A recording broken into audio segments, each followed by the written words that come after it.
Va ora in onda Chilometro Zero, agricoltura, pesca e ambiente, a cura di Lorenzo Viviani.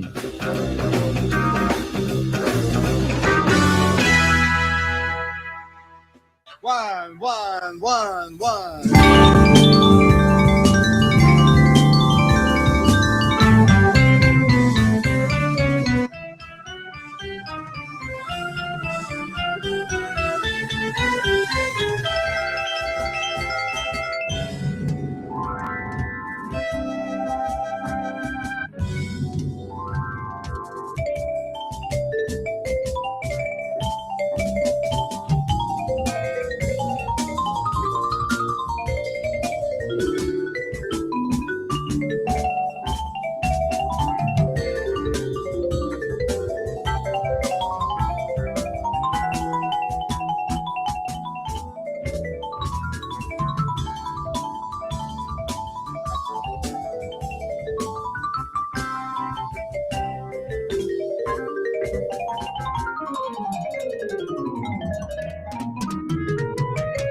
Buonasera, a voi la linea.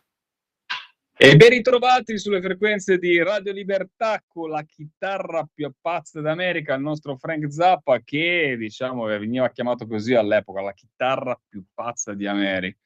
E dall'altra parte dell'etere chi c'è, chi non c'è? Io, come dice lui, io sono Lorenzo Viviani, mentre dall'altra parte del microfono c'è l'immenso, l'insormontabile, il circumnavigabile Antonino Danna. Circumnavigabile non me l'aveva detto ancora nessuno, per giunta, mentre io ho quasi perso 40 kg di peso. Ma non era nessuna battuta. Cioè, circumnavigabile, Vabbè, cioè, veramente, vengono le 17:35 ogni venerdì che il Signore mi manda in terra e stavolta devo sentire circumnavigabile. Cioè... Perché non mi diamo altri termini, non c'era nessuna battuta, non accusarmi, non mettermi alla gogna mediatica per battute di carattere.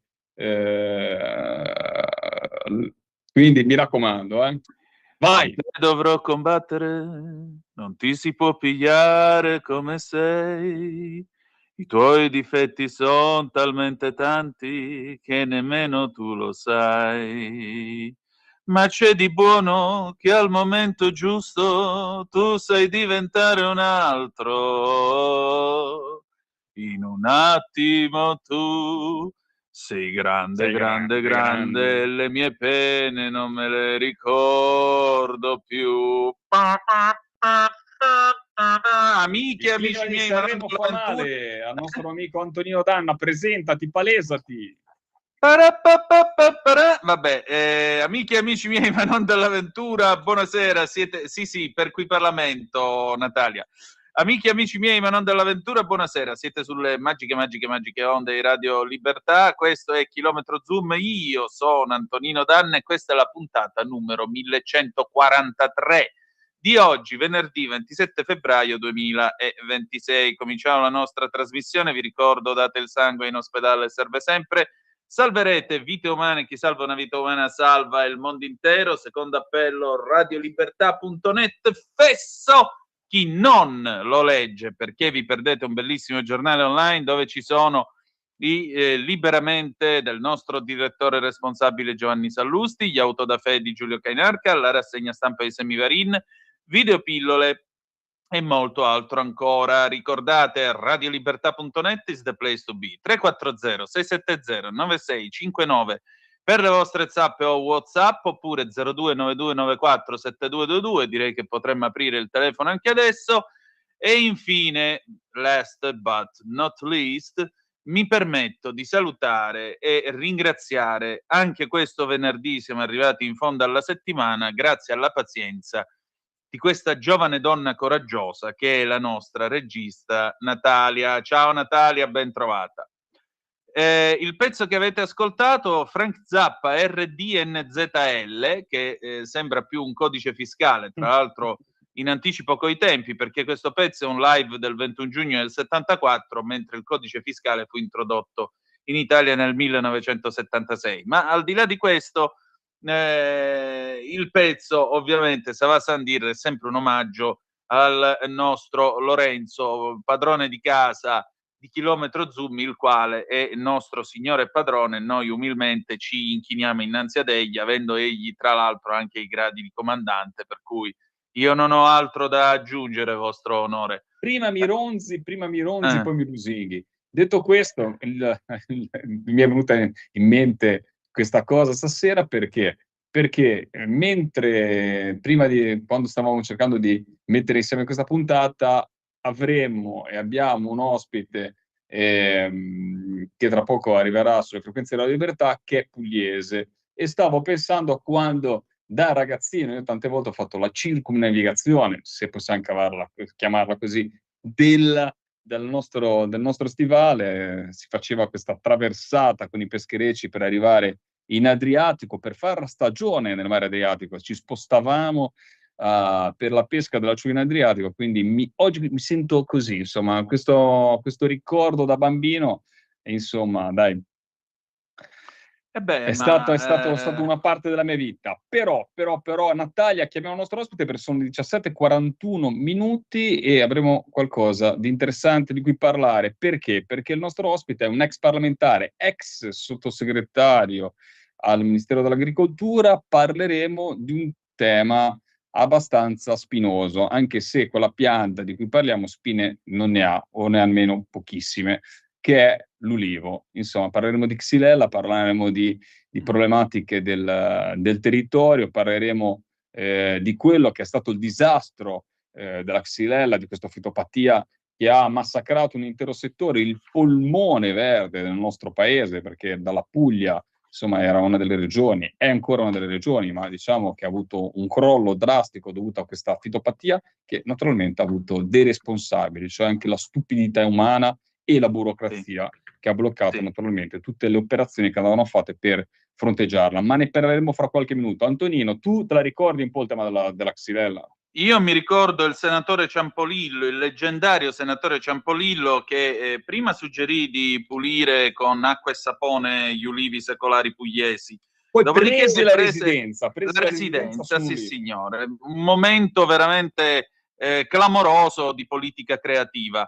A proposito, io vorrei aggiungermi a un discorso che abbiamo fatto venerdì scorso a proposito del pomodoro egiziano, perché spulciando la rassegna stampa ho una brevina che arriva direttamente da Il Manifesto, l'extraterrestre, e volevo segnalarla ai nostri ascoltatori, perché la volta scorsa vi abbiamo parlato del pomodoro egiziano. Bene, sentite qua: Egitto, il piano agricolo in pieno deserto spaventa l'Italia. L'Egitto è in cantiere grandi piani per potenziare il settore agricolo. Questo fatto comincia a preoccupare gli industriali nostrani, specialmente quelli della filiera del pomodoro. Il governo di Al-Sisi ha in progetto la costruzione di un canale artificiale lungo più di 100 chilometri per convertire 1 milione di ettari di deserto a terreno agricolo. Lo chiamano New Delta Project, servirebbe per trasformare più di 9.000 chilometri quadrati di sabbia in terra coltivabile grazie a una gigantesca stazione di pompaggio per irrigare i campi di grano, mais, barbabietola e pomodori. Gli obiettivi sono 2, sì, adesso arriviamo: aumentare l'autosufficienza alimentare e potenziare le esportazioni verso l'Europa. L'Italia, che è il secondo trasformatore mondiale di pomodoro dopo gli Stati Uniti, ha già espresso qualche preoccupazione con un'interrogazione ai ministri Lollobrigida e Schillaci da parte del Presidente della Commissione Agricoltura alla Camera. Già negli ultimi mesi del 25 le esportazioni di pomodoro egiziano verso l'Europa sono cresciute di quasi il 90%. Tanto io vi dovevo, ma al telefono nel frattempo è arrivato il nostro gradito ospite di questa sera, quindi dall'Egitto facciamo un balzo attraverso il Mediterraneo, torniamo in Puglia, alla Xylella. Prego Lorenzo, chi è il nostro gradito ospite di oggi? Il nostro gradito ospite è Giuseppe Labate, che non è stato solamente il mio collega in Commissione Agricoltura, mi ha preceduto perché era già parlamentare anche, diciamo, nella 17ª legislatura, ma è stato anche sottosegretario di Stato proprio al Ministero delle Politiche Agricole. E lui da pugliese, adesso fra parentesi è anche, diciamo, una firma di tanti giornali e si occupa di agricoltura, da pugliese ha esaminato, ha combattuto, devo dire la verità, anche forse all'interno della compagine politica in cui ha vissuto, in cui è nato, però insomma è sempre stato uno di quelli che ha studiato, ha voluto portare i fatti in Commissione Agricoltura, ma anche sul campo. Diamo il benvenuto, come dicevo, a Giuseppe Labate. Ciao Giuseppe! Ben trovato. Ciao, buonasera a tutti. Grazie per avermi Buonasera, invitato. buonasera. Allora, te, insomma, di Xylella te ne intendi. Mi ricordo anche, diciamo, eravamo andati all'epoca giù insieme per te era a casa tua, l'avrei visitata 1000 volte e avrei fatto mille diciamo, spedizioni sul territorio a vedere i danni da Xylella. Per noi, diciamo, è stata un bagno di verità che abbiamo avuto con la commissione parlamentare. L'hai vissuta fin dall'inizio, dal primo, diciamo, dalla prima cicalina, dal primo insetto che ha colpito la pianta di ulivo. Cosa è successo? Raccontaci un po' le cose in questo momento. Sì, innanzitutto mi fa piacere ricordare i 5 anni trascorsi con Lorenzo in Commissione Agricoltura, dove diciamo quella commissione si è sempre contraddistinta per lavorare in maniera non ideologica ma pragmatica sui temi e sulle questioni. Quindi è stato un bel momento di politica.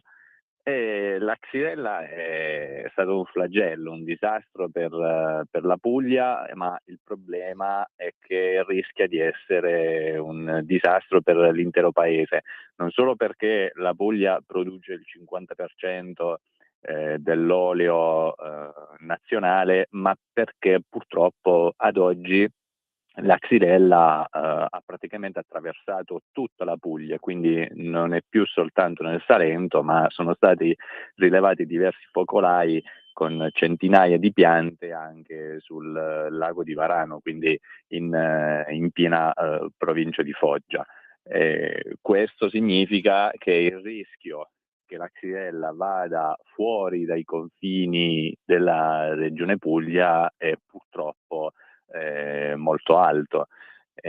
Adesso è ovvio che la malattia bisognava contrastarla quando è stata scoperta all'inizio, perché si trattava di un'area molto circoscritta, però purtroppo questo non è stato fatto per tante ragioni che conosciamo, perché si è deciso di andare dietro a delle teorie complottiste e quindi oggi è ovvio che gestire la malattia è molto più complesso, perché serve fare un monitoraggio su un territorio molto molto molto vasto. Assolutamente, ma io mi ricordo anche, insomma, poi le fitopatie, insomma, erano quelle cose in cui, anche se ci trovavamo anche d'accordo su queste cose, tante cose magari dell'Europa, anche sull'agricoltura che arrivano, o sul mondo della pesca, no, di cui trattavamo anche in Commissione Agricoltura, però era chiaro come l'Europa ti diceva intervieni immediatamente, cioè proprio aveva dato anche dei diktat proprio per evitare e lì però tante volte si ascolta l'Europa o arriva il compitino da fare e si fa. Lì non è stato fatto. Ma,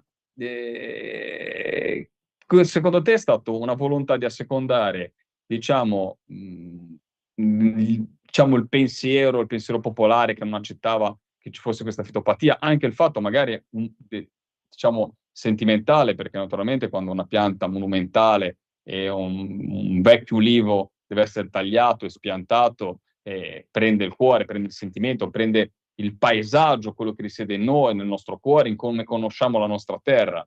Ma qual è stata la causa di tutto questo? Perché non si è riusciti, e tu comunque sei stata una persona attenta sul territorio, che insomma cercava di andare nella direzione giusta, come non si è riusciti a prendere quella con pragmaticità? Faccio una domanda che magari sembra strana, perché alla fine dei conti tante cose, cioè non è solamente il problema della xylella, purtroppo il pragmatismo non è un dono di noi italiani molte volte. Sì, è stato un mix di ragioni. Sicuramente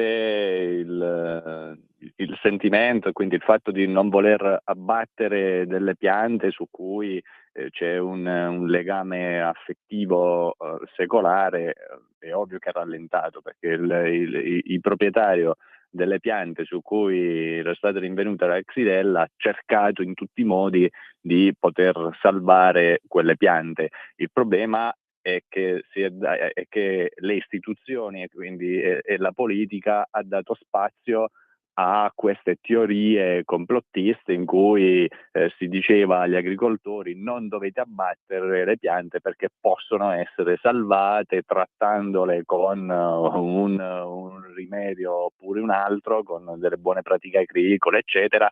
E quindi a quel punto l'agricoltore, tra il veder essere obbligato ad abbattere e ad avere una speranza di poter salvare le piante, nella sua genuina ignoranza è andato dietro a questi santoni. Ma il problema è che la politica non doveva andarci dietro, e lì secondo me ha inciso molto purtroppo il fatto che si è arrivati, quando la malattia è esplosa, si è arrivati a ridosso delle elezioni regionali, perché le prime piante di ulivo su cui non si era ancora capite le ragioni del disseccamento furono rilevate a fine 2013.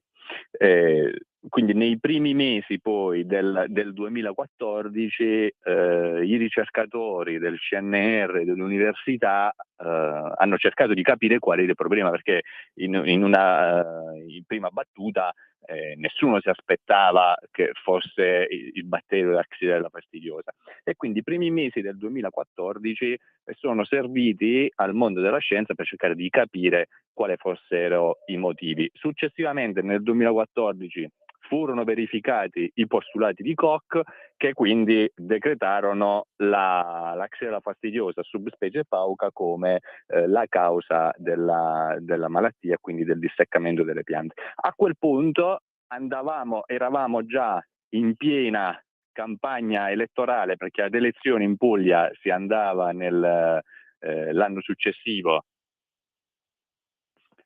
Si andava l'anno successivo, nel 2015, e c'era questo forte movimento popolare di non voler abbattere le piante, e la politica purtroppo l'ha inseguita. L'ha inseguita andando addirittura ad impallinare e ad ostacolare il commissario nazionale che fu nominato, l'allora generale Silletti, che doveva attuare il piano di contenimento e di eradicazione della malattia, e purtroppo quel piano non è mai stato attuato.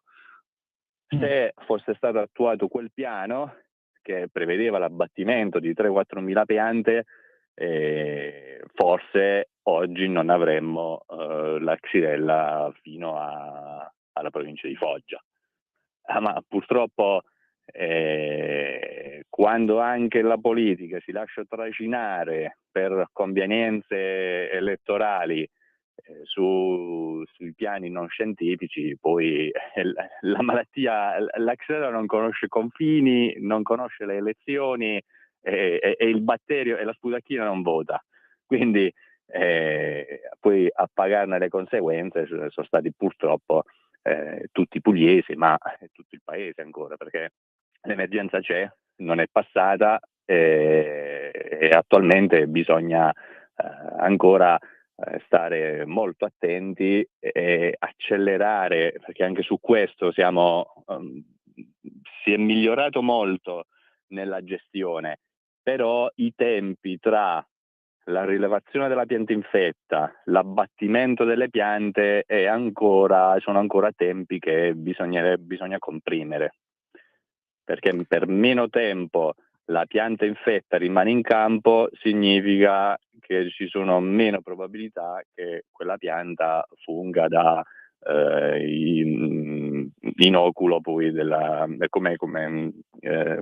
fonte del batterio che poi dalla sputacchina viene portata su un'altra pianta. L'altra cosa determinante è proprio la gestione del vettore, dell'insetto vettore, quindi fare gli interventi fitosanitari o i trattamenti meccanici per ridurre la popolazione del vettore nelle fasi in cui si sviluppa e si prolifera è determinante, perché il batterio da solo dalla pianta non si muove. Per muoversi ha bisogno di un insetto che lo porti da una pianta all'altra. Maggiore il numero di insetti che sono presenti in campo, maggiore la probabilità che un insetto prenda il batterio e lo porti su un'altra pianta. E il problema è che anche questa fase, che è la fase preventiva, che è molto importante, non si riesce ad attuare al 100% perché ci sono non tutti i proprietari dei terreni sono agricoltori, ci sono anche terreni che sono di proprietà di comuni, del demanio, del Ministero della Difesa, della provincia, quindi di enti diversi che dovrebbero fare però tutti contemporaneamente in una precisa fase dell'anno gli interventi e non tutti li fanno. Certo. Insomma, Antonino. abbattimenti su abbattimenti, mi pare di capire, come cura finale. Sì, non c'è alternativa agli abbattimenti immediati quando la pianta viene trovata infetta e al controllo dell'insetto vettore. Tra l'altro, proprio qualche settimana fa il GIP di Bari ha definitivamente chiuso l'ultima procedimento giudiziario contro proprio Donato Boscia, che è uno dei massimi esperti del CNR di Bari sulla Xylella, avanzata da tutti questi complottisti, tra cui una delle firmatarie, Lorenzo, era uno di quelli su cui andammo a visitare quel campo che si diceva essere sperimentale, ricordi, dove bisognava fare il srovescio di broccoli e nel contesto non riusciva ad individuare qual è la pianta curata, quella ti ricordi? Non c'era un cartellino, non c'era niente.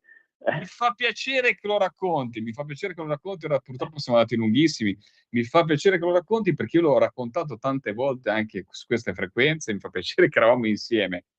Non c'era cioè di solito fai una sperimentazione e vedi la pianta e dici questa era malata e adesso sta bene, ma perché? Chi me lo dice, no? Cioè una sperimentazione fatta così senza tutta la trafila che ha da fare di protocolli, ma di immagini, terrificante, è stato assurdo, è stato quasi, assurdo a quel momento arrivato. E hanno preso soldi pubblici, questi hanno preso soldi pubblici, quindi ancora più grave. Antonino, scusami. Niente, siamo a 2 minuti dalla fine del nostro spazio, insomma, di quest'oggi. Però, ecco, vorrei chiedere una cosa, giusto per concludere. Oltre al tema della Xylella, come siamo messi con il grano? Perché leggo qua su Agrisole che in Capitanata sembrerebbe che la stagione sia buona e questo, sarebbe anche buono per gli agricoltori. Allora, il problema del grano è un problema principalmente di organizzazione della filiera, perché purtroppo il grano commercializzato in contratti di filiera in Italia non supera il 10%.